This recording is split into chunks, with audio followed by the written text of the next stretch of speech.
लक्ष द्या. Second number topic ज्यातला आपण प्रॅक्टिकल पार्ट येतो बघितला ऑलरेडी. काय काय बघितलं आपण प्रॅक्टिकल पार्ट मध्ये? आपण जे 2 aspects, accounts involve, classification of accounts, account to be rule applied, account to be debited, account to be credited हे ऑलरेडी केलं. त्यालाच म्हणतात ट्रेडिशनल अप्रोच. बरोबर आहे का? ऐका ओळखीचं आहे. हे शिकलो ना आपण traditional approach, modern approach. Traditional approach, modern approach बघितलं ना आपण. त्यानंतर त्याच्यामध्ये मॉडर्न मध्ये फक्त ट्रेडिशनल मध्ये काय करतो, पर्सनल, रिअल, नॉमिनल त्याचे रूल वापरणार. मॉडर्न मध्ये इन्क्रीज आणि डिक्रीज वाले रूल आहेत. त्यानंतर एक प्रॅक्टिकल पॉईंट आपण बघितला, accounting equation, assets is equal to liabilities plus capital. बरोबर आहे? या दोन्हींची बेरीज इक्वेशन सेम आलं पाहिजे प्रत्येक वेळेला. हा एक प्रॅक्टिकल पॉईंट आहे. आता फक्त जस्ट थिअरी राहिली आपली. थिअरी मध्ये बघू काय दिलंय. हे बघा, हे बघितलं ना आपण, मॉडर्न आहे, मॉडर्न आणि ट्रेडिशनल. हे झालं आपलं अकाउंटिंग इक्वेशन झालंय. आता आपल्याला बघायचं थिअरी. बघा काय दिलंय. Meaning and fundamentals of double entry book keeping system. Double entry book keeping system चा मीनिंग, अर्थ आणि फंडामेंटल्स म्हणजे मूलभूत त्याच्याविषयीची काय माहिती ते बघायचं आपल्याला. मीनिंग अँड डेफिनेशन, अर्थ आणि व्याख्या. ज्यांना त्यांचं मीनिंग माहित नाही त्यांनी लिहून ठेवा. मीनिंग म्हणजे अर्थ, डेफिनेशन म्हणजे व्याख्या. Double entry book keeping system म्हणजे आपण फर्स्ट टॉपिक मध्ये बघितलं तर डबल एंट्री म्हणजे प्रत्येक ट्रान्झॅक्शनचे किती, आता बघितलं आपण प्रॉब्लेम मध्ये, किती इफेक्ट होतात प्रत्येक ट्रान्झॅक्शनचे? 2. एक रिसिव्हर असेल तर दुसरा गिव्हर असतात. तर if something comes out, something will go out. जर काय आलं तुमच्याकडे तर काहीतरी जाणार. जर एक्सपेन्सेस असेल तर आपला एक्सपेन्सेस, दुसऱ्याचा इन्कम, समोरच्याचा. बरोबर आहे? तेच दिलंय त्यांनी. बघा काय दिलंय. Double entry book keeping system is a most scientific method. शास्त्रीय पद्धत आहे. म्हणजे अकाउंटिंग रेकॉर्ड ठेवण्याची शास्त्रीय पद्धत आहे. कशाची? Of recording all monetary transactions. Monetary ट्रान्झॅक्शनचा अर्थ काय होतो? पैशामध्ये होणारे transactions in the books of account. तुम्ही अकाउंटचे जे काही बुक्स मेंटेन करणार आहे त्याच्यामध्ये रेकॉर्ड करण्याची ही शास्त्रीय पद्धत आहे, double entry book keeping system. हे ऑलरेडी झाले आपलं. This system owes its origin म्हणजे कधी सुरुवात झाली याची? To Italian merchant. इटलीचा एक मर्चंट होता, व्यापारी होता, लुका दी बार्गो पॅसिओली. हा जो इटालियन मर्चंट आहे, इटलीचा व्यापारी होता, त्यांनी याचा शोध लावला, म्हणजे सुरुवात केली थोडक्यात. On 10 November 1494. 10 नोव्हेंबर 1494 ला याची सुरुवात झाली. कोणापासून सुरुवात झाली? लुका दी बार्गो पॅसिओली होता, इटलीचा मर्चंट व्यापारी, त्यांनी सुरुवात केली याची. And this day is celebrated as international accounting day. आणि हा 10 नोव्हेंबर जो दिवस आहे तो तुमचा इंटरनॅशनल अकाउंटिंग डे म्हणून सेलिब्रेट केला जातो. त्याला मार्किंग करा, ऑब्जेक्टिव्ह येऊ शकतं. इंटरनॅशनल अकाउंटिंग डे कधी असतो? तो 10 नोव्हेंबरला, 10 नोव्हेंबरला. This system of book keeping is based on a fact. Book किपिंगची ही जी सिस्टम आहे, बुक किपिंग म्हणजे आता जे फर्स्ट टॉपिकला नव्हते त्यांना तर थोडंसं लक्षात येणार नाही. बुक किपिंग म्हणजे दुसरं काही नाही, अकाउंटिंगचा रेकॉर्ड ठेवणे, नोंद ठेवणे व्यवसायाच्या व्यवहारांची. ते सिस्टीम, ही पद्धत जी आहे double entry book keeping system, is based on a fact. फॅक्टचा अर्थ काय होतो? फॅक्ट, वस्तुस्थिती. कुठल्या वस्तुस्थितीवरती आधारित आहे? बेस्ड ऑन म्हणजे आधारित असणे. कुठल्या वस्तुस्थितीवरती आधारित आहे? That there are 2 aspects of every business transaction. बघितले 2 ऍस्पेक्ट्स आपण, म्हणजे काय 2 ऍस्पेक्ट म्हणजे काय? 2 बाजू असणार प्रत्येक ट्रान्झॅक्शनला. मग गुड्स परचेस केला, परचेस खर्च झाला आणि पैसे दिले तर कॅश गोज आउट. म्हणजे 2 बाजू प्रत्येक ट्रान्झॅक्शनला असणार. सॅलरी पेड केली, सॅलरी इज अन एक्सपेन्सेस, आणि कॅश गोज आउट. उधारीवरती परचेस केला goods, purchase is an expenses, तो गिव्हर आहे, म्हणजे लायबिलिटी तयार झाली. म्हणजे प्रत्येक ट्रान्झॅक्शनला 2 बाजू असणार. Every business transaction involves 2 person और 2 अकाउंट्स और 2 पार्टीज. बरोबर आहे का? प्रत्येक ट्रान्झॅक्शन मध्ये 2 पार्टी येतात, 2 अकाउंट येतात. त्याकरता अगोदर प्रॅक्टिकल घेतलं, तुम्हाला हे आधी समजलं नसतं. प्रत्येक ट्रान्झॅक्शन मध्ये 2 अकाउंट असणार, 2 पार्टी असणार. Wien one is a receiver of benefit. Receiver म्हणजे काय? घेणारा. बेनिफिट म्हणजे फायदा. एकाला जर फायदा मिळणार असेल and the other is giver of benefit, दुसरा देणारा असतो. बरोबर आहे ना? एक जर घेणारा असेल तर त्याला कोणीतरी द्यायला लागेल समोरच्यानी. म्हणजे एक घेणारा असेल तर त्याच्या करस्पॉन्डिंग दुसरा देणारा असतो. एक रिसिव्हर असेल तर दुसरा गिव्हर असणार. बरोबर? त्यानंतर if something comes in to business. व्यवसायामध्ये जर काही आलं तुमच्या, something goes out from business. बरोबर आहे?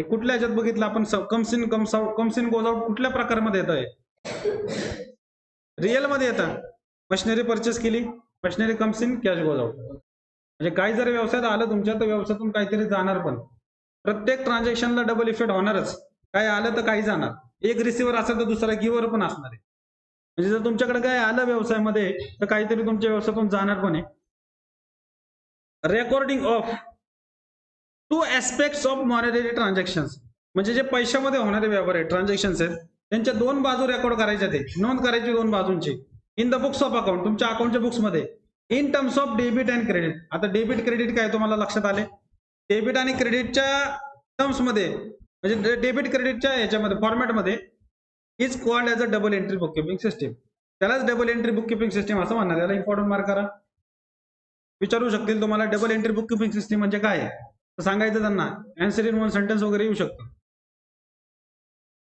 हो हो तरी पण आणखी तुमचा ज्या वेळेला नेक्स्ट टॉपिक चालू होईल जर्नल त्याच्यामध्ये ऍक्च्युली तुम्हाला कळेल की बुक्समध्ये एंट्री कशी केली जाते आता तुम्हाला जस्ट एवढं कळालं की कुठल्या अकाउंटला डेबिट करायचं कुठल्या अकाउंटला क्रेडिट करायचं पण एंट्री अजूनही माहित नाहीये तुम्हाला म्हणजे फॉर एक्झाम्पल एक तुम्हाला एंट्री करून दाखवतो मी तुम्हाला ट्रान्झॅक्शन माहिती आहे परचेस्ड मशिनरी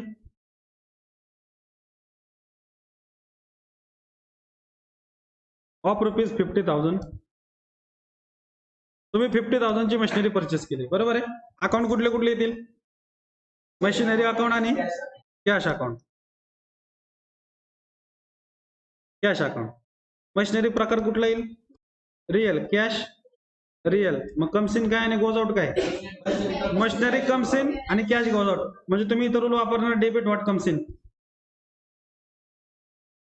आणि कॅश साठी कुठला रूल वापरणार क्रेडिट व्हॉट गोज आउट म्हणजे तुम्हाला इथपर्यंतच समजले आताशी क्रेडिट व्हॉट गोज आउट त्याची ऍक्च्युअली एंट्री कशी केली जाते बुक्समध्ये याची एंट्री म्हणतात ना रेकॉर्डिंग तर त्याची एंट्री अशी केली जाते in terms of debit credit म्हणलं ना तर एंट्री कशी रेकॉर्ड केली जाते हा तुमचा नेक्स्ट टॉपिक आहे इथे एंट्री केली जाणार मशिनरी अकाउंट डेबिट फॉर्मॅट असतो याचा machinery account debit 50,000 to cash account ज्याला क्रेडिट आहे त्याच्यासमोर 2 लिहून त्याला क्रेडिट केलं जातं म्हणजे कॅश अकाउंटला क्रेडिट ह्याचं एक फॉर्मॅट आहे अशी तुमची जर्नल एंट्री केली जाते या पद्धतीने रेकॉर्ड केलं जातं डेबिट आणि क्रेडिट हे आपल्याला नेक्स्ट टॉपिक मध्ये सगळ्या जर्नल एंट्री शिकायच्या ते फक्त इथं त्यांनी दिलं होतं ना इन टर्म्स ऑफ डेबिट आणि क्रेडिट म्हणून तुम्हाला सांगितलं की जर्नल एंट्री डेबिट क्रेडिट असं लिहिलं जातं ही नेक्स्ट स्टेप आहे तुम्हाला इथं कळालं की डेबिट कुणाला करायचं आणि क्रेडिट कुठल्या अकाउंटला करायचं त्याच्या पुढची स्टेप आहे एंट्री करायची ऍक्च्युली ते एंट्री अशी केली जाते आपल्याला नेक्स्ट टॉपिक मध्ये शिकायचं आहे बघूया पुढे काय दिलंय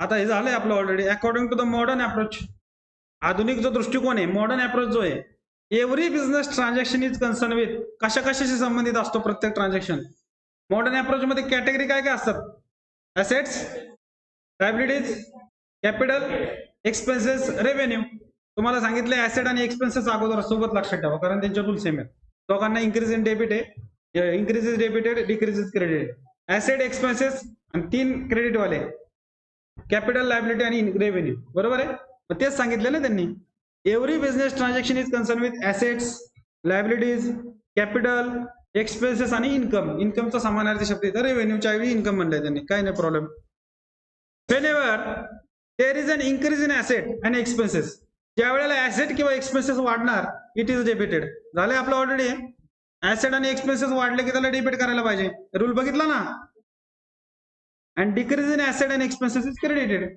त्याच्यामध्ये जर डिक्रीज झालं कमी झालं तर त्याला क्रेडिट करतो हाच रूल आहे ना मॉडर्न अप्रोचचा तेच सांगितलंय त्यांनी आता काही मेथड दिलेले आहेत त्यांनी methods of recording accounting information तर आपण जी सध्या बघायची आपल्याला इम्पॉर्टंट जी ती डबल एंट्री आहे त्या सोडून कुठल्या मेथड आहेत एक पहिलं तर आपली इंडियन सिस्टीम भारतीय पद्धत आणि दुसरी English system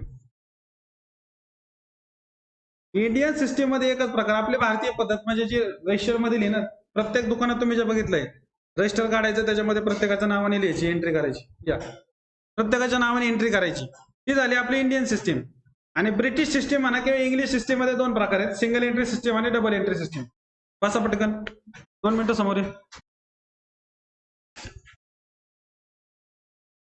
single entry system आणि डबल एंट्री सिस्टीम त्याला एक ध्यान आहे तुझ्याकडे लक्ष द्या इंडियन सिस्टीम मध्ये काय म्हणलंय इंडियन सिस्टीम मेंटेन्स मेंटेनन्स म्हणजे जतन करणे, ठेवणे. रेकॉर्ड्स इन इंडियन लँग्वेज, ज्या भारतीय भाषा आहेत, बोली भाषा आहेत, त्याच्यामध्ये रेकॉर्ड ठेवला जाणार तुमचं, जसं की मराठी आहे, हिंदी आहे, उर्दू आहे, गुजराती, म्हणजे त्या त्या राज्यानुसार. भारतीय पद्धतीमध्ये तुम्ही काय करणार, तुमच्या लोकल लँग्वेजमध्ये त्याचा रेकॉर्ड ठेवणार, नोंद ठेवणार. It is called as a महाजनी देशीनामा सिस्टीम. आता एक कधी म्हणत होते माहित नाही, पण त्या मेथडला महाजनी देशीनामा सिस्टीम असं म्हणलं जातं. याला अंडरलाईन करून ठेवा, ऑब्जेक्टिव्ह वगैरे येऊ शकतो. लक्ष द्या. ट्रान्झॅक्शन्स काढा ना, नोट्स मध्ये काढा ना, पेज कुठं चाललंय. ट्रान्झॅक्शन्स आर रेकॉर्डेड, तुमचे व्यवहार नोंद केले जाणार. और मेंटेनचा अर्थ काय होतो तसा, जतन करणे, जपून ठेवणे. इन लॉंग बुक्स, मोठे रजिस्टर जे असतात त्याच्यामध्ये नोंद ठेवले जाणार. ऍज अ बाही खाता अँड किर्द, आता त्याला त्या शब्द वापरतात, त्याला किर्द म्हणतात बहुतेक, त्या मोठ्या वहीला रजिस्टरला, त्याच्यामध्ये तुम्ही रेकॉर्ड ठेवणार. बाही खाता म्हणजे ते मोठं लाल रंगाचं रजिस्टर असतं बघा व्यापाऱ्यांकडे, त्याच्यामध्ये नोंद ठेवणार तुम्ही. This system of accounting is not based on double entry system of accounting. हे जी इंडियन सिस्टीम आहे ही डबल एंट्रीवरती आधारित नाहीये. बरोबर आहे ना. जो नॉर्मल छोटा दुकानदार आहे तो त्याच्या पद्धतीने वही लिहिणार, या अमुक राजेशला एवढा माल दिला, त्याच्याकडून एवढे पैसे आले, त्याला माहिती असणार आहे का debit the receiver, credit the giver, debit what comes in, credit what goes out, त्याला माहिती असणार आहे का? नाही. म्हणजे भारतीय पद्धत जी आहे ती डबल एंट्री सिस्टीम वरती आधारित नाहीये, ही इंडियन सिस्टीम आहे. This is not a scientific accounting system. म्हणजे काय सायंटिफिक नाही, म्हणजे काय शास्त्रीय पद्धत नाहीये, म्हणजे त्याला काही आधार नाही. प्रत्येक जण आपापल्या पद्धतीने करतो, सायंटिफिक नाहीये. तुला नाही दिलेले नोट्स तर ना, मग काय कुठं चाललंय बघा. इव्हन टुडे, आजच्या डेटलाही this system is use in India. आत्ताही ती मेथड वापरली जाते. कोणासाठी पण, फॉर स्मॉल बिझनेस ऑर्गनायझेशन. म्हणजे रजिस्टर मध्ये नोंद करण्याची जी पद्धत होती जुनी आपली भारतीय, ती आत्ताही चालू आहे, पण छोट्या व्यावसायिकांचं. तुम्ही जर बघितलं असेल तर कुठल्याही शॉपमध्ये गेले तुम्हाला इलेक्ट्रॉनिक बिल मिळतात. जरा बऱ्यापैकी मोठं शॉप असेल, इलेक्ट्रॉनिक शॉप आहे किंवा कापड दुकान आहे, जरा थोडं स्टँडर्ड असेल तर तिथे तुम्हाला इलेक्ट्रिक बिल मिळतं. बरोबर आहे का? ते कुठल्या पद्धतीने करतात, डबल एंट्रीनुसार करतात. म्हणजे काही अजूनही छोटे बिझनेसमॅन आहेत ते वहीमध्ये नोंद करून ठेवतात रजिस्टरमध्ये, त्या पद्धतीला माहिती इंडियन सिस्टीम. समजलं. भारतीय पद्धत ही शास्त्रीय पद्धत, सायंटिफिक मेथड आहे का? नाही. Double entry book keeping system वरती आधारित आहे का? Not based on double entry book keeping system. कारण त्यांना माहितीच नाही डबल एंट्री काय, अकाउंटचे क्लासिफिकेशन काय वगैरे त्यांना माहित नाही. ही आपली भारतीय पद्धत आहे. आता इंग्लिश जी पद्धत आहे, इंग्लिश सिस्टीम जी, इंग्लिश मेथड जी आहे, त्याच्यामध्ये दोन प्रकारच्या मेथड आहेत. एक सिंगल एंट्री आणि दुसरी डबल एंट्री. तर सिंगल एंट्री काय प्रकार आहे बघूया. Records only cashbook and personal accounts. ही जी सिंगल एंट्री सिस्टीम आहे याच्यामध्ये फक्त कॅशबुकचा अर्थ होतो रोख व्यवहार, फक्त रोख व्यवहारांची. आणि पर्सनल अकाउंट म्हणजे पर्सनल माहिती तुम्हाला, पर्सनल मध्ये कुठले अकाउंट येतात, रिलेटेड टू पर्सन, म्हणजे व्यक्तीशी संबंधित आणि रोख जे व्यवहार आहेत तेवढ्याचीच फक्त नोंद केली जाते याच्यामध्ये. इट इज अनसायंटिफिक मेथड, शास्त्रीय पद्धत नाहीये. And also non as a incomplete recording system. इथे तुम्हाला इनकम्प्लीट म्हणले म्हणजे अपूर्ण मेथड आहे, कारण फक्त पर्सनल आणि कॅश मध्ये व्यवहार करते ते रेकॉर्ड आहे. म्हणजे कुठले करत नाही, नॉमिनल करत नाही. बरोबर ना. कॅश म्हणजे कुठल्या प्रकारात येईल, रिअल मध्ये, म्हणजे रिअल आणि पर्सनल करताय तुम्ही, पण नॉमिनल करत नाही, एक्सपेन्सेस वरती वगैरे जात नाही तुम्ही, म्हणून इनकम्प्लीट आहे. Because it changes with convenience. कन्व्हिनियन्सचा अर्थ होतो सुविधा, सोयीनुसार, सोय किंवा सुविधा. ह्या मेथडला इनकम्प्लीट किंवा अनसायंटिफिक का म्हणलंय, because it changes with convenience of business for recording transaction. म्हणजे प्रत्येक व्यावसायिक त्याच्या सोयीनुसार बदलत जातो ती मेथड, त्याला जसं योग्य वाटेल त्या पद्धतीने तो काम करतो, म्हणून इनकम्प्लीट आहे आणि अनसायंटिफिक आहे. This system of accounting does not provide accurate information. Does not provide accurate information म्हणजे काय, ॲक्युरेट म्हणजे काय, अचूक माहिती पुरवू शकत नाही ही मेथड. कारण का बरं, त्यांनी सांगितलंय कुठले ट्रान्झॅक्शन रेकॉर्ड करताय तुम्ही, फक्त कॅशबुकचे आणि पर्सनलचे. मग नॉमिनलची माहिती जर विचारली किती खर्च झाला सांगता येईल का याच्यातून? नाही सांगता येणार. इन्कम किती आहे नॉमिनल मध्ये शिवाय कळणार नाही, कारण नॉमिनल मध्येच येतं ना इन्कम एक्सपेन्सेस. मग यांनी जर फक्त कॅशबुक, पैसे कोणाकडून आले कोणाला दिले आणि कोणत्या व्यक्तीला पैसे दिले किंवा गुड्स दिला, कोणाकडून पैसे घेतले, कोणाकडून गुड्स घेतले, एवढंच लिहिलं यांनी, एवढंच रेकॉर्ड ठेवणार आहे. म्हणजे ही अनसायंटिफिक आहे, इनकम्प्लीट आहे. इनकम्प्लीट मेथड असल्यामुळे ॲक्युरेट माहिती देऊ शकत नाही, अचूक माहिती देऊ शकत नाही. कशाची माहिती देऊ शकत नाही?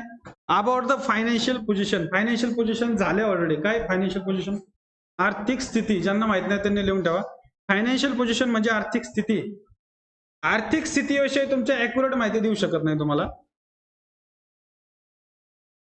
And it is suitable for small business. आणि कोणाला सुटेबल आहे म्हणजे कोणासाठी योग्य आहे? छोट्या व्यावसायिकांसाठी योग्य आहे. स्मॉल बिझनेस, छोटे व्यावसायिक जे आहेत त्यांच्यासाठी योग्य आहे. सिंगल एंट्री सिस्टीम कळाली का? इंग्लिश सिस्टीम आहे ती, म्हणजे आपल्या इथली पद्धत नाही. आपली इथली पद्धत ही इंडियन सिस्टीम झाली, ज्याच्यामध्ये रजिस्टर मध्ये नोंद केली जाते. त्याला महाजनी देशनामा सिस्टीम असं म्हणतात. ही इंडियन लँग्वेज मध्ये मेंटेन केली जाते, भारतीय भाषांमध्ये. त्याच्यामध्ये बाई खाता म्हणतात किंवा ते जे लाल रजिस्टर असतं त्याला कीर्द म्हणतात, त्याच्यामध्ये त्याची नोंद ठेवली जाते. पण यांची इंग्लिश सिस्टीम मध्ये सिंगल एंट्री सिस्टीम अशी आहे ज्याच्यामध्ये कॅशबुक आणि पर्सनल अकाउंट मेंटेन करणार. पण हे अनसायंटिफिक का म्हणलं याला? कारण कम्प्लीट रेकॉर्ड ठेवत नाही. आणि कम्प्लीट रेकॉर्ड न ठेवल्यामुळे तुम्हाला अॅक्युरेट इन्फॉर्मेशन पण देऊ शकत नाही. कशाची अॅक्युरेट इन्फॉर्मेशन? तुमच्या व्यवसायाची आर्थिक स्थिती कशी आहे. आर्थिक स्थिती कशावरून कळते बरं?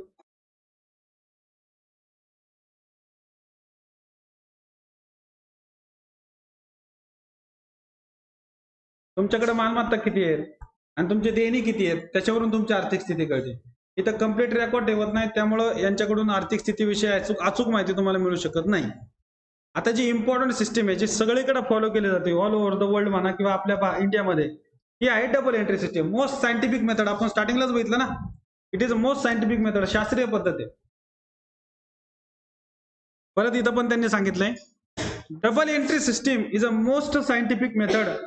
शास्त्रीय पद्धत आहे of recording all business transaction. व्यवसायाचे सगळे व्यवहार रेकॉर्ड करण्याची शास्त्रीय पद्धत आहे. फक्त कॅशबुक आणि पर्सनल नाही, सगळे ट्रान्झॅक्शन रेकॉर्ड होणार याच्यामध्ये. In the books of account. Under this system, या सिस्टीम मध्ये डबल, दोन और two fold effect. Two fold म्हणजे दोन इफेक्ट. प्रत्येक ट्रान्झॅक्शनचे दोन इफेक्ट होणार. Of each transaction is recorded. या मेथड नुसार प्रत्येक ट्रान्झॅक्शनचे तुम्ही दोन इफेक्ट रेकॉर्ड करणार. बरोबर आहे ना? इफेक्ट कळतंय ना? ऍस्पेक्टच्या ऐवजी इफेक्ट शब्द वापरलाय त्यांनी. प्रत्येक ट्रान्झॅक्शनचे दोन इफेक्ट होणार.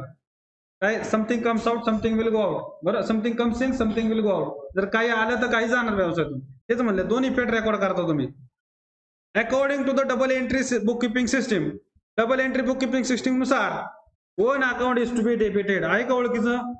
एका अकाउंटला डेबिट करायचं आणि another account is to be credited. आणि दुसऱ्या अकाउंटला क्रेडिट करायचं. बरोबर आहे ना? आपण जेवढे ट्रान्झॅक्शन बघितले, तुम्ही जर बघितलं असेल तर एकाला डेबिटचा रूल असेल तर दुसऱ्याला क्रेडिटचा देतो कंपल्सरी. बरोबर आहे? बरोबर आहे का नाहीये? म्हणून त्यांनी काय म्हणलं, डबल एंट्री सिस्टीम मध्ये तुम्ही काय करता? एक अकाउंट डेबिट करता, दुसरं क्रेडिट करता. त्याला म्हणजे double entry book keeping system. आता हे डेबिट आणि क्रेडिट काय, तुम्हाला जस्ट एक ट्रान्झॅक्शन सांगितलं मी इथं कसं करतात डेबिट आणि क्रेडिट. नेक्स्ट टॉपिक मध्ये आपल्याला सगळं तेच करायचं. समजलं का? Method of accounting. किती मेथड्स आहेत अकाउंटिंगच्या? 3. कुठल्या? मेन 2च आहेत. कुठल्या? Indian system, English system. Indian system म्हणजे कुठली जी भारतामध्ये ऍप्लिकेबल होते आपल्या ती. त्यांच्याकडे रेकॉर्ड कुठल्या लँग्वेज मध्ये ठेवणार ते? लोकल लँग्वेज म्हणजे मराठी, उर्दू, गुजराती, ज्या राज्यामध्ये त्या प्रकारे. बरोबर आहे? ही सायंटिफिक मेथड आहे का? अनसायंटिफिक मेथड. सायंटिफिक मेथड नाहीये. बरोबर आहे? रेकॉर्ड कशामध्ये ठेवलं जातं तर त्याला बाही खाता किंवा कीर्द म्हणतात. त्याच्या रजिस्टर त्याच्यामध्ये रेकॉर्ड ठेवलं जातं. बरोबर आहे? त्यानंतर अजून काय सांगितलं होतं त्यांनी? त्याला एक नाव सांगितलं त्यांनी, महाजनी देशीनामा सिस्टीम. आणि ही डबल एंट्री सिस्टीम वरती आधारित नाहीये. डबल एंट्री म्हणजेच काय? आपण जे बघितलं डेबिट आणि क्रेडिट, तर जो व्यावसायिक आहे छोटा त्याला काय माहिती असणार आहे डेबिट आणि क्रेडिट, त्यामुळे तो त्याच्या पद्धतीने रेकॉर्ड ठेवणार. बरोबर आहे? त्यांनी त्यानंतर काय सांगितलं होतं? कोणासाठी सुटेबल आहे? कुणाला? स्मॉल बिझनेससाठी. ही झाली इंडियन सिस्टीम. त्यानंतर त्यांनी सांगितलं इंग्लिश सिस्टीम. इंग्लिश सिस्टीम मध्ये दोन परत. कुठल्या? Single entry system. डबल. सिंगलचा अर्थ कळतो का? सिंगल एकच इफेक्ट रेकॉर्ड करणार. रमेशला माल विकला, रमेशच्या नावाने करायची एंट्री, 5,000 रुपयाचा माल दिला त्याला. हे कुठल्या ट्रान्झॅक्शनचा रेकॉर्ड ठेवणार सिंगल एंट्री मध्ये? कॅशबुक आणि पर्सनल म्हणजे रोख आणि व्यक्तिगत रेकॉर्ड ठेवणार तिथं. बरोबर आहे? त्यानंतर त्यांनी काय सांगितलं होतं? अनसायंटिफिक मेथड आहे, शास्त्रीय मेथड नाही. व्यवसायाच्या कन्व्हिनियन्स नुसार चेंज होणार आहे. प्रत्येक व्यवसाय आपापल्या पद्धतीने बदलणार थोडंफार. त्यानंतर सांगितलं होतं इनकम्प्लीट रेकॉर्ड आहे. पूर्ण नोंद ठेवू शकत नाही तुम्ही, कारण फक्त पर्सनल आणि कॅशचाच रेकॉर्ड ठेवता तुम्ही, नॉमिनल ठेवत नाहीये. त्यानंतर सांगितलं होतं महत्वाचं पॉईंट, अॅक्युरेट इन्फॉर्मेशन भेटू शकत नाही तुम्हाला. कशाविषयीची अॅक्युरेट इन्फॉर्मेशन भेटू शकत नाही? फायनान्शियल पोझिशन, बिझनेसची आर्थिक स्थिती काय आहे याच्यातून ऍक्युरेट इन्फॉर्मेशन भेटू शकत नाही. आणि सगळ्यात most important double entry system. It is a most scientific method. सगळ्यात जास्त जी कुठली शास्त्रीय पद्धत असेल तर डबल एंट्री आहे. बरोबर आहे. याच्यामध्ये तुम्ही तुमचे सगळे ट्रान्झॅक्शन रेकॉर्ड करू शकता. बरोबर आहे. कुठल्या ह्याच्यावरती आधारित आहे? 2 ऍस्पेक्ट वरती, 2 इफेक्ट प्रत्येक ट्रान्झॅक्शनचे होणार. One account is debited, other account is credited. एका अकाउंटला डेबिट आणि दुसऱ्या अकाउंटला क्रेडिट. समजलं? काय दिलंय? Every debit has an equal and corresponding credit. प्रत्येक डेबिटला त्याच अमाऊंटचं क्रेडिट पण असणार, ऑफ सेम अमाऊंट. एका अकाउंटला जर डेबिट झालं तर दुसऱ्या अकाउंटला त्याच अमाऊंटचं क्रेडिट पण होणार. Is a basic principle of double entry system. प्रिन्सिपलचा अर्थ काय होतो? मुख्याध्यापक, तत्व. प्रिन्सिपल म्हणजे तत्व. म्हणजे प्रत्येक डेबिटला त्याच अमाऊंटचे क्रेडिट पण होणार. हे या डबल एंट्री बुक किपिंग सिस्टीमचं महत्वाचं तत्व आहे.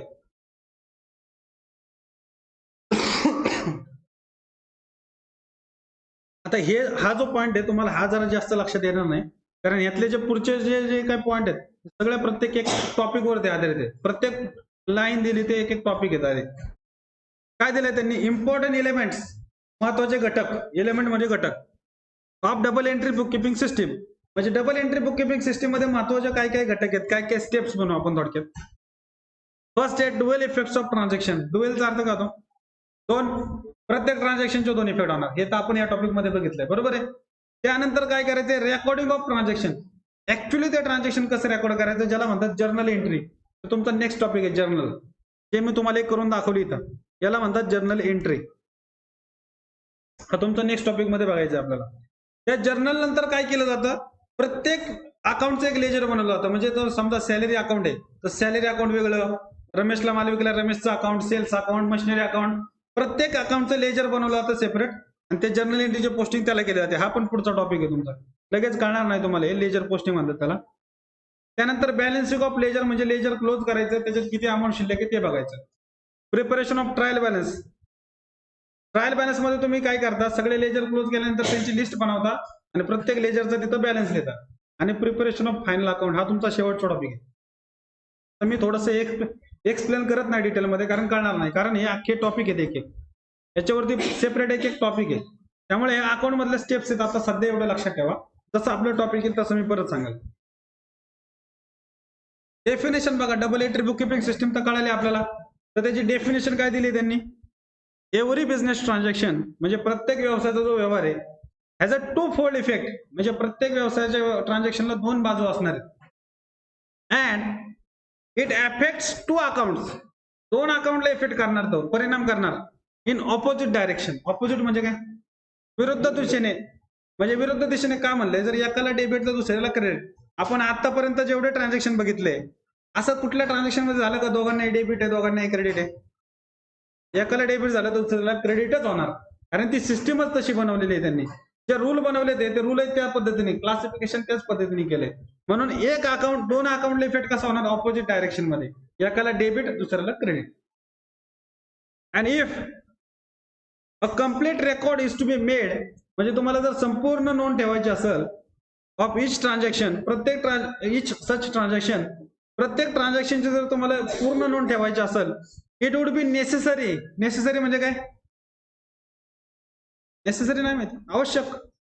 हे आवश्यक आहे काय? To debit 1 account and credit another account. तुम्हाला जर प्रत्येक ट्रान्झॅक्शनची कंप्लीट रेकॉर्ड ठेवायचा असेल तर हे आवश्यक आहे. एका अकाउंटला डेबिट करा, दुसऱ्या अकाउंटला क्रेडिट करा. It is this recording of 2 fold effects. 2 fold इफेक्टचा अर्थ कळतोय का? 2 फोल्ड म्हणजे 2 इफेक्ट होणार त्याचे. प्रत्येक ट्रान्झॅक्शनचे 2 इफेक्ट होणार. आपण 2 ऍस्पेक्ट बघितलं ना प्रत्येक ट्रान्झॅक्शनचे.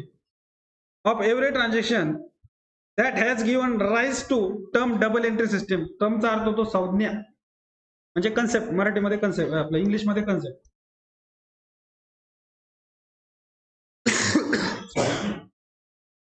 प्रत्येक ट्रान्झॅक्शनचे तुम्ही 2 इफेक्ट रेकॉर्ड करणार. त्याच्यातूनच ही कन्सेप्ट तयार झाली. राईज म्हणजे काय? ही कन्सेप्ट कुठून उदयाला आली किंवा म्हणून आपण निर्माण झाली, तयार झाली. तर ह्या डबल एंट्री 2 इफेक्ट रेकॉर्ड करण्याच्या मेथडनुसारच ती सिस्टीम उदयाला आलेली आहे, double entry book keeping system. तर ही डेफिनेशन एवढी जी दिली आहे, कुणी दिली आहे? JR बाटली बॉय मागच्या टॉपिक मध्ये पण होता बाटली बॉय. मागच्या टॉपिक मध्ये कुठली डेफिनेशन दिली होती बाटली बॉयनी बुक किपिंगची? थोडीशी मोठी आहे पण सिंपल आहे. आता दिले principles of double entry book keeping system. प्रिन्सिपलचा अर्थ आता सांगितलं काय? डबल एंट्री बुक किपिंग सिस्टीमची तत्व काय आहेत नक्की एक्झॅक्ट? प्रिन्सिपल काय काय आहे? इन एव्हरी बिझनेस ट्रान्झॅक्शन, प्रत्येक व्यवसायाच्या व्यवहारामध्ये there must be minimum 2 effects. Minimum किती इफेक्ट होणार? कमीत कमी 2 इफेक्ट होणार. एक डेबिट आणि दुसरा, बरोबर झाले आपले. 2 अकाउंट्स मीन्स 2 अकाउंट कसे येणार? One is receiver of benefit, एक जणाला जर फायदा मिळत असेल तो अदर इज अ गिव्हर, तर दुसरा गिव्हर असणार, देणार असणार, बरोबर आहे ना. एक जणाने जर पैसे दिले, एक जण देणारा दुसरा घेणारा, एकाला मिळालं तर दुसरा देणारा असणार आहे. काय? ऑफ बेनिफिट, फायदा देणारा असणार आहे. If one account is debited other must be credited. एका अकाउंटला डेबिट केलं तर दुसरं क्रेडिट केलंच पाहिजे. एकाला डेबिट केलं तर दुसऱ्याला क्रेडिटच होणार. मस्ट, मस्ट कधी वापरला तर मस्ट माहिती इंग्लिश कंपल्शन, सक्ती, असंच केलं पाहिजे. एकाला डेबिट केलं तर दुसऱ्याला क्रेडिटच होणार. दोघांना डेबिट झाले, दोघांना क्रेडिट झाले असं कधी होणार नाही. Every debit has equal and corresponding credit.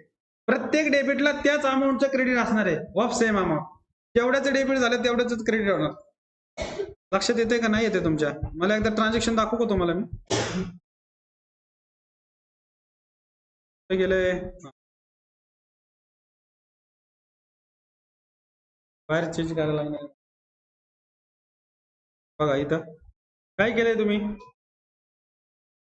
एका अकाउंटला डेबिट केलं. आता तुम्ही अमाऊंट आपण लिहिली नाही, जर्नल एंट्री केली नाही, त्यामुळे याच्या समोर अमाऊंट लिहिली नाही.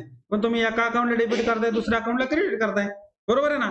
म्हणजे त्यांनी काय केले? 50,000 रुपये कॅश आणली आहे कॅपिटल व्यवसायात. एक ऍसेटला 50,000 रुपये आले आणि कॅपिटल 50,000 रुपये झालं ना त्याचं. म्हणजे एका अकाउंटला जेवढं डेबिट करणार तेवढंच क्रेडिट दुसऱ्या अकाउंटला होणार. समजतंय का काय म्हणतोय मी? एकाला डेबिट जेवढं होईल तेवढं दुसऱ्या अकाउंटला क्रेडिट होणार, सेम अमाऊंट. हे त्याचं प्रिन्सिपल आहे, तत्व आहे. म्हणजे डबल एंट्री बुक किपिंग सिस्टीमचे तत्व काय काय आहेत एकदा बघा परत. There must be minimum, minimum किती इफेक्ट असणार? कमीत कमी दोन तरी इफेक्ट होणार, डेबिट आणि क्रेडिट. त्यानंतर सांगितलंय एक जण जर रिसिव्हर ऑफ बेनिफिट असेल तर दुसरा गिव्हर ऑफ बेनिफिट असणार. फायदा एक जणाला मिळत असेल तर दुसरा देणारा असणार आहे. If one account is debited, एका अकाउंटला जर तुम्ही डेबिटचा रूल वापरला, डेबिट केलं, दुसऱ्या अकाउंटला काय होणार? क्रेडिट करायलाच लागणार. Every debit has equal and corresponding credit. प्रत्येक डेबिटला त्याच अमाऊंटचं क्रेडिट असणार आहे. म्हणजे एका अकाउंटला जेवढं डेबिट झालं दुसऱ्या अकाउंटला तेवढ्याच अमाऊंटचं क्रेडिट होणार. हे त्याची तत्व आहेत.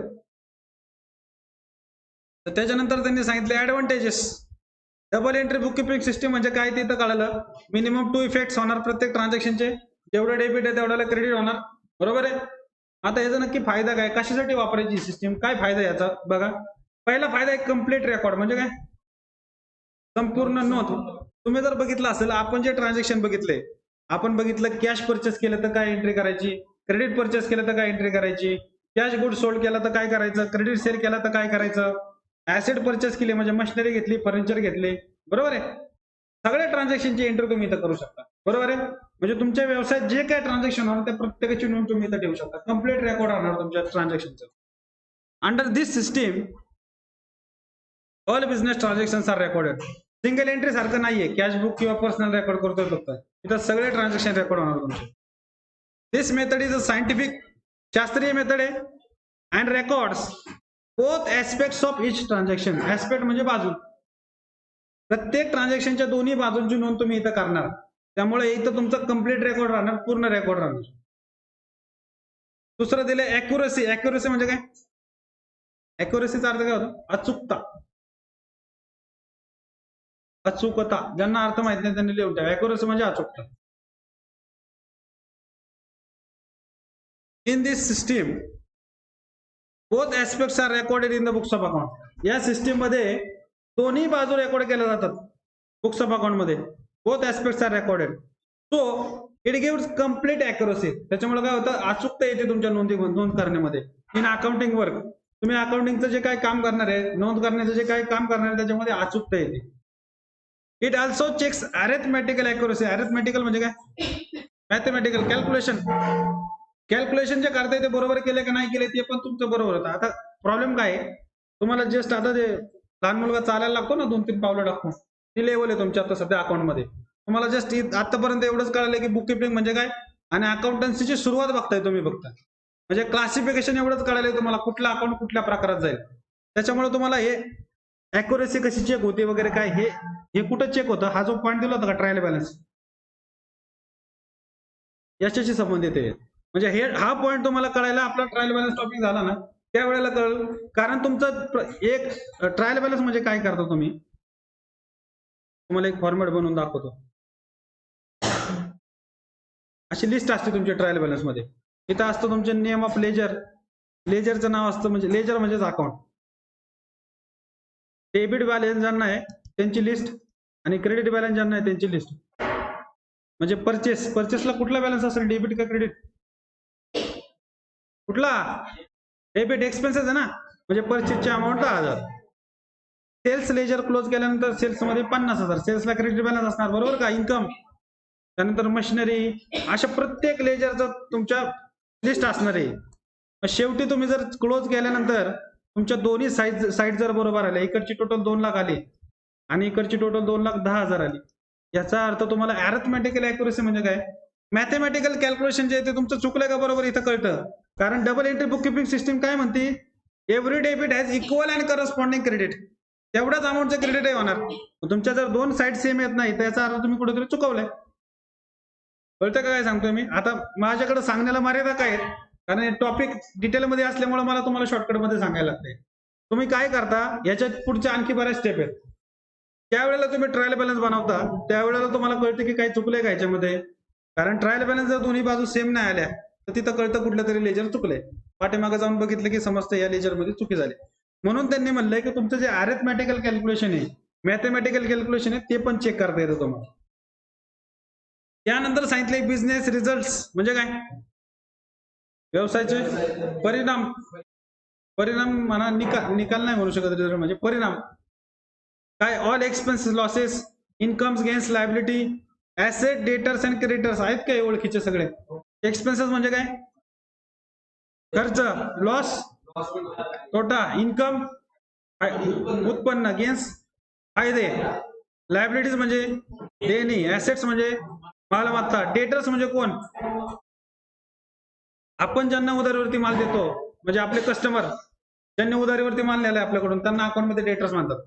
आणि क्रेडिटर्स म्हणजे कोण, आपण ज्यांच्याकडून उधारीवरती माल आणलाय म्हणजे आपले सप्लायर, त्यांना क्रेडिटर्स म्हणतात. All this transactions are recorded. तुम्ही सगळे ट्रान्झॅक्शन रेकॉर्ड करता. देअरफॉर, म्हणून it helps to find out accurate business result. बिझनेसचा रिझल्ट काय असणार आहे बरं, बिझनेसचा रिझल्ट काय असणार, मी विचारतोय तुम्हाला. प्रत्येक व्यवसायाचा रिझल्ट काय असू शकतो, नाही कळालं? व्यवसायाचा रिझल्ट म्हणजे काय असणार, व्यवसाय केला त्याचा रिझल्ट आला म्हणजे काय, अरे प्रॉफिट झाला का लॉस झाला, बरोबर ना. बिझनेस रिझल्ट म्हणजे काय, प्रॉफिट आहे का लॉस आहे, हा झाला तुमच्या बिझनेसचा रिझल्ट. म्हणजे तुम्ही एवढ्या सगळ्या ट्रान्झॅक्शनचे रेकॉर्ड ठेवताय, त्यामुळे तुम्हाला वर्षाच्या शेवटी तुम्हाला प्रॉफिट झाला का लॉस झाला हे अॅक्युरेट तुम्ही शोधून काढू शकता. आता हा टॉपिक कुठला आहे तुमचा, फायनल अकाउंट एक शेवटचा टॉपिक आहे. त्याच्यामध्ये आपल्याला हे शिकायचंय प्रॉफिट एका लॉस कसा काढायचा आहे, फायनल अकाउंट मध्ये शिकायचं. आणि कॉमन ऍक्सेप्टन्स म्हणजे सगळीकडे स्वीकार्य पद्धती आहे, स्वीकारली जाते ही मेथड जी आहे. Double entry book keeping system प्रत्येक ठिकाणी हीच वापरली जाते. म्हणजे आपल्या इंडियामध्ये, बाहेर देशांमध्ये पण याच मेथडनुसार काम होतं, म्हणजे सगळीकडे ऍक्सेप्ट केलं जातं याला. इट इज वाईडली ऍक्सेप्टेड म्हणजे मोठ्या प्रमाणावरती स्वीकारलेली पद्धती आहे लोकांनी. Since it follows universal accounting principles. Universal म्हणजे काय माहिती आहे, युनिव्हर्स, जागतिक, वैश्विक लेवलचे, विश्वाच्या लेवलचे अकाउंटिंगची जी तत्व आहेत ती या मेथडमध्ये, सगळ्या जगामध्ये जी अकाउंटिंगची तत्व आहेत ती या मेथडमध्ये आलेली आहेत. त्यामुळे सगळ्या जगामध्ये म्हणलं वापरले जाते म्हणलं तरी पण काय प्रॉब्लेम नाही. Double entry system is accepted by, कुणी स्वीकारलेली या मेथडला, फायनान्शियल इन्स्टिट्यूशन, आर्थिक संस्था. फायनान्शियल इन्स्टिट्यूशन म्हणजे याच्यामध्ये तुमच्या बँक आल्या, तुमचं हे आलं बजाज फायनान्स, बिझनेस सगळं हे आलं आर्थिक संस्थेमध्ये. गव्हर्नमेंट ऑथॉरिटीज, जी सरकारी संस्था आहेत यांच्याकडे पण हीच मेथड वापरली जाते. म्हणजे इन शॉर्ट तुम्हाला जर सांगायचंय मला, तर भारतामध्ये किंवा म्हणा किंवा जगामध्ये कुठली मेथड वापरली जाते? Double entry book keeping system. आता काही देशांच्या तुलनेत तिथं थोडाफार चेंज असू शकतो, पण आपल्या भारतामध्ये तर हीच मेथड वापरली जाते ऍक्युरेट. ठीक आहे. आता जे तुम्हाला दिलंय दुसरं एक आणखी असं आहे, तुम्हाला जे जे त्यांनी टेक्स्ट बुक मध्ये दिलंय ते त्यातला बराचसा रेफरन्स जुन्या मेथडनुसार आहे. म्हणजे ज्या वेळेला रजिस्टर वगैरे मध्ये लिहिलं जायचं का, त्यावेळेला डबल एंट्री सिस्टीम पण जुन्या काळी पुस्तकात केले जायचे नोंदायचे. पण आता कुठली पद्धत वापरायची? कम्प्युटराइज टॅली वगैरे ऐकलं टॅली. आता जे रेकॉर्ड केलं जातं सगळं ते टॅलीच्या पद्धतीत केलं जातं डबल एंट्रीमध्ये. म्हणजे एक एंट्री मारली तुम्ही, मी आपल्याकडे उद्या परवा दिवशी मला आठवण करा, तुम्हाला मी टॅलीमध्ये एंट्री कशी करतात ते करून दाखव. एक एंट्री केली की पुढचं सगळं ऑटोमॅटिक चेंज होतं तिथं. म्हणजे तुम्हाला फक्त एंट्री करणं एवढंच काम आहे. त्यानंतर प्रॉफिट झाला का लॉस झाला, ऍसेट बॅलन्स शीट कशी दिसते हे तुम्हाला काही करायला लागत नाही, ते ऑटोमॅटिक टॅलीमध्ये चालू होतं. आणि आता तुम्हाला जे टेक्स्ट बुक मध्ये दिलं हे जुन्या मेथडनुसार दिलेलं आहे. म्हणजे जुनी पद्धत कशी होती, प्रत्येक वहीमध्ये लेजर बनवा, त्याची एंट्री करा, हे जुन्या मेथडनुसार तुम्हाला बऱ्यापैकी सिलेबस आलं लक्षामध्ये. काय सांगतोय, काय राहिले आणखी? हे आपलं ऑलरेडी झाले पर्सनल रिअल नॉमिनल, बरोबर का? हे रूल पण झालेले आहेत आपले. पर्सनलचे debit the receiver, credit the giver, nominal मध्ये debit all expenses losses, credit all incomes and gains. झाले. आता जे नव्हते त्यांच्यासाठी लेक्चर आपण रेकॉर्ड केले, त्याच्यामधून करायचे. ठीक, एक मिनिट थांबा. काय राहिले का आपलं आणखी? समजलाय का topic? Double entry book keeping system मध्ये थिअरी तर ठीक आहे, आपल्याला अजून ह्याच्यातले ऑब्जेक्टिव्ह पण घ्यायचे. ते उद्या ऑब्जेक्टिव्ह घेऊ आपण, संडेला इकॉनॉमिक्स वगैरे घेऊ, आणि मंडेला परत फर्स्ट टॉपिकचं पहिल्यापासून स्टार्ट करू. म्हणजे जे नवीन आले ते त्यांना जरा परत लक्षात येईल एक्झॅक्ट कशाविषयी सब्जेक्ट आहे. डायरेक्ट सेकंड टॉपिकला आलेल्यांना लवकर लक्षात येत नाही की नक्की कशाविषयी सब्जेक्ट आहे. तरी जरा कन्सेप्च्युअल शिकवल्यामुळं लक्षात येतं तुमच्या काय करतोय आपण.